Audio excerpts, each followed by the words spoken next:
Hello everyone. Today's topic is reproduction. In this topic we will learn about reproduction, which is an important feature of all living organisms. So let's get started. Reproduction एक ऐसा feature है जिसके through living organism जो होते हैं अपने जैसे progeny को प्रोड्यूस करते हैं, मीन्स अपने नंबर को वो इंक्रीज करते हैं। तो ऐसी एबिलिटी सिर्फ और सिर्फ लिविंग ऑर्गेनिज्म में ही देखी जाती है। लिविंग ऑर्गेनिज्म जो होते हैं वो अपने जैसे यंग वंस को जन्म देते हैं। ये आपका जो रिप्रोडक्शन है हम लोग नॉन लिविंग ऑर्गेनिज्म में नहीं देखते हैं। जो नॉन लिविंग थिंग्स होता है क्या वो रिप्रोड्यूस करते हैं, क्या उनके ऑफस्प्रिंग आते हैं? No, it is not possible, क्योंकि रिप्रोडक्शन जो है वो सिर्फ आपका लिविंग ऑर्गेनिज्म का ही एक यूनिक फीचर्स होते हैं। लिविंग ऑर्गेनिज्म में ही एबिलिटी होती है अपने जैसे यंग वंस को जन्म देने की। इसलिए reproduction is necessary for living things to survive generation after generation. Reproduction एक ऐसा फीचर्स है जो कंटिन्यूटी को मेंटेन करता है, अपने जनरेशन को आगे प्रोसीड करने के लिए ये आपका बहुत ही हेल्प करता है। इसलिए रिप्रोडक्शन को हम लोग लिविंग ऑर्गेनिज्म का बहुत ही इम्पोर्टेंट फीचर्स मानते हैं। अगर आप देखेंगे कि अलग अलग ऑर्गेनिज्म में मोड ऑफ रिप्रोडक्शन क्या है, तो डिफरेंट एनिमल्स में ये मोड ऑफ रिप्रोडक्शन भी आपके वेरी करते हैं।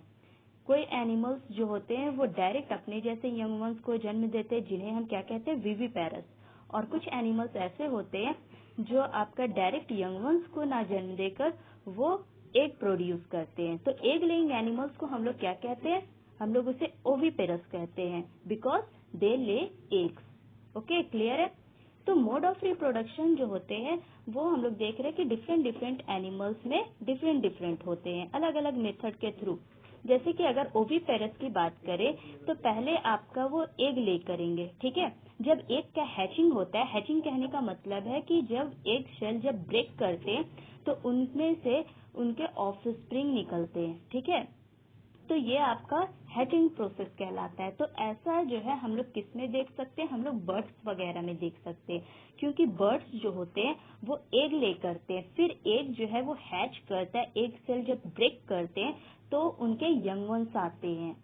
तो एक तरह से ये भी हम कह सकते हैं कि एक स्पीसीज जो है वो अपना जनरेशन को मेंटेन कर रहा है।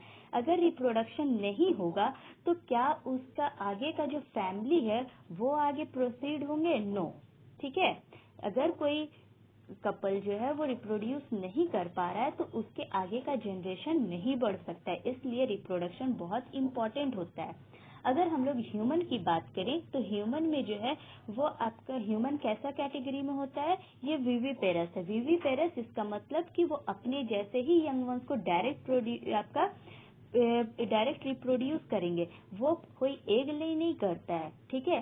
तो इसलिए जो ये ह्यूमन हो गए या कैट्स हो गए या कॉ वगैरह की अगर हम बात करें तो वो डायरेक्ट यंग वंस को बर्थ देते हैं।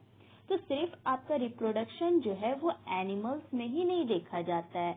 हम लोग पढ़ रहे हैं लिविंग थिंग्स का कैरेक्टरिस्टिक फीचर्स। तो एनिमल्स तो लिविंग है ही, लेकिन प्लांट्स भी लिविंग है। तो इसका मतलब है कि प्लांट्स भी रिप्रोड्यूस करते होंगे। बिल्कुल, प्लांट्स भी रिप्रोड्यूस करते हैं। प्लांट्स में भी मोड ऑफ रिप्रोडक्शन अलग अलग होते हैं। कुछ प्लांट्स जो होते हैं वो सीड के थ्रू रिप्रोड्यूस करते हैं, कुछ स्टेम कटिंग के थ्रू रिप्रोड्यूस करते हैं, और कुछ स्टेम पीसेस जिनमें आपका स्टेम पीसेस में जो बर्ड होते हैं तो वो बर्ड के थ्रू रिप्रोड्यूस करते हैं। इस आपका सीड के थ्रू जो रिप्रोड्यूस करने वाले प्लांट है उनमें हम लोग एग्जाम्पल पी ले सकते हैं, ग्राम, मैंगो। ये जो है रिप्रोड्यूस किसके थ्रू कर रहे हैं, सीड के थ्रू कर रहे हैं। उसी तरह अगर हम लोग हेना प्लांट या रोज प्लांट की बात करें तो हम लोग इसमें क्या करते हैं, उनके स्टेम को हम लोग जो है वो आपका डायगोनली हम लोग उसे कट करते हैं, ठीक है। ऑब्लिकली कट करने के बाद उसके स्टेम को हम लोग सॉइल में ब्यूरिड करते हैं, तब जाके वहां से फिर एक न्यू प्लांट जो है वो आपका उसका फॉर्मेशन होता है। तो ये कैसे हो रहा है, स्टेम कटिंग के थ्रू हो रहा है। तो हेना प्लांट और रोज प्लांट में हम लोग स्टेम कटिंग देखते हैं, स्टेम कटिंग के थ्रू वो रिप्रोड्यूस करते हैं। उसके बाद कुछ प्लांट्स में ऐसे भी होते हैं कि जिनका जो स्टेम होता है उनमें छोटे छोटे पहले बर्ड का फॉर्मेशन होता है, ठीक है। और उसके बाद जो है वो बर्ड उस पेरेंट बॉडी से अलग हो जाते हैं और फिर बर्ड जो है वो आपका ग्रो करता है, डेवलप करके एक आपका न्यू इंडिविजुअल बनता है। जैसे कि एग्जांपल हम लोग पोटैटो में देखते हैं। पोटैटो में जो आपका बड निकला हुआ छोटा छोटा जो हम लोग कहते हैं आई कहते हैं उस पोटैटो का, तो उस आई ट्यूबर से निकलते हैं, फिर एक न्यू पोटैटो का फॉर्मेशन होता है। तो रिप्रोडक्शन किस चीज में हेल्प कर रहा है? रिप्रोडक्शन जनरेशन को मेंटेन करने में हेल्प कर रहे हैं।